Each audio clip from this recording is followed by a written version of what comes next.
सरांनी त्यांच्या भाषणामध्ये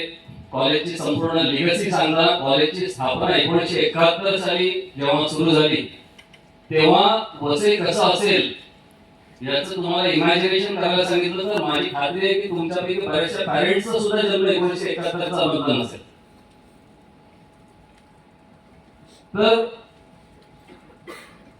as a past student of this college माझ्या माहितीप्रमाणे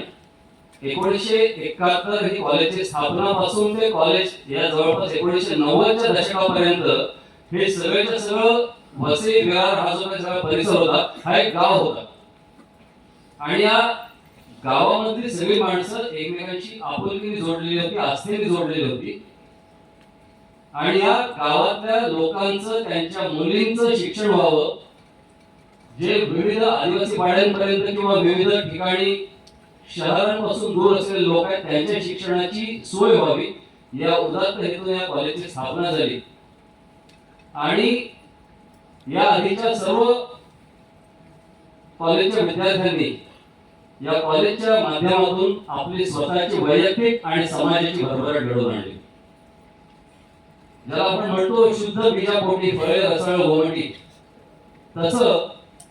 या कॉलेजमध्ये शिक्षण घेतलेले ज्या संस्थेची स्थापनाच मुळात एवढ्या चांगल्या उदात्त हेतूने झालेली आहे त्या संस्थेमध्ये शिकणारे सर्व विद्यार्थी तुम्ही सर्व तुमच्या कुटुंबासाठी व्हाईट टायगर्स ठरणार आहात याची मला खात्री आहे. व्हाईट टायगर हा तुमच्या संपूर्ण जनरेशन मध्ये एकच कुठला तरी व्हाईट टायगर त्या संपूर्ण फॅमिलीमध्ये एकच येतो, पण दॅट पर्टिक्युलर टायगर इज